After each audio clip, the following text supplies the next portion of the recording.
বৈঠকে প্রতীকুর রহমানের প্রতীক বদল হয়েছে, আর এবার হোয়াটসঅ্যাপ মেসেজ। কার কি বদল হবে জানা নেই, তবে এই মেসেজে এবার এক অদ্ভুত সম্ভাবনার জন্ম দিয়েছেন হুমায়ুন কবির। সিপিএম এর রাজ্য সম্পাদককে করা এসএমএসে হুমায়ুন জানিয়েছেন তার দল শুধুমাত্র সিপিএম এবং আইএসএফ এর সঙ্গেই জোট করতে আগ্রহী। বামফ্রন্ট ছেড়ে সিপিএম আলাদা করে জোট করবে।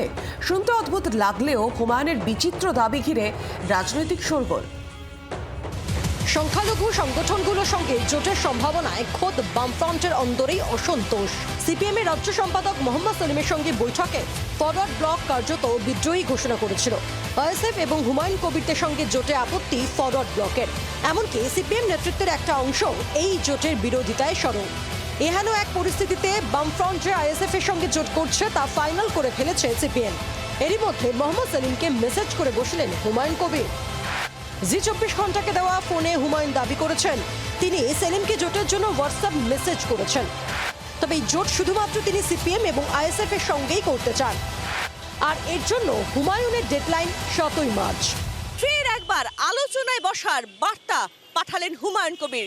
বার্তা পাঠালেন মোহাম্মদ সেলিমের কাছে।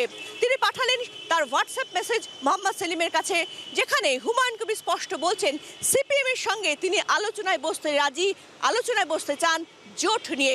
সিপিএম যদি আমার সঙ্গে কোনো জোটে এগ্রি হয় বা রাজি হয়, তাহলে আমি সিপিএম এবং ইন্ডিয়ান সেকুলার ফ্রন্টের সঙ্গে জোটে থাকতে রাজি আছি, যেতে রাজি আছি। বাম ফ্রন্টের সঙ্গে কোনো জোট করতে যাব না। সেলিম সাহেবের কাছে একটা মেসেজ করেছি আমার হোয়াটসঅ্যাপ থেকে।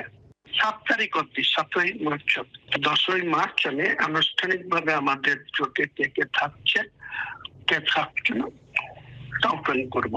সিপিআইএম এর রাজ্য কমিটি ভাঙিয়ে শাসক দলকে লোক নিয়ে যেতে হচ্ছে। আর অন্যদিকে আরো একজন ব্যক্তি, তিনি কিছুদিন আগে আপনার চ্যানেলকে বললেন যে সিপিআইএম কে মহাশূন্যে পাঠিয়ে দেবো, এখন আবার শুনছি আপনাদেরকে বলেছেন রাস্তা খোলা রাখছেন। হুমায়ুনের নয়া জোট বার্তায় বাংলার রাজনীতিতেও আবারও শোরগোল। হুমায়ুন কবিরকে প্রথম দিকে যে উৎসাহ পিছন থেকে পরোক্ষভাবে সমর্থন ভারতীয় জনতা পার্টি করছে, এরা প্রত্যেকেই কমিউনাল পলিটিক্স করছে। সিপিএমও তার সঙ্গে যুক্ত হয়েছে। হুমায়ুন কবির কি বলেছিলেন? বিভিন্ন ধরনের এমন কথা যেগুলো সম্প্রদায়ের মধ্যে উস্কানিমূলক হতে পারে। আমাদের এ বিষয়ে কোনো বক্তব্য নেই।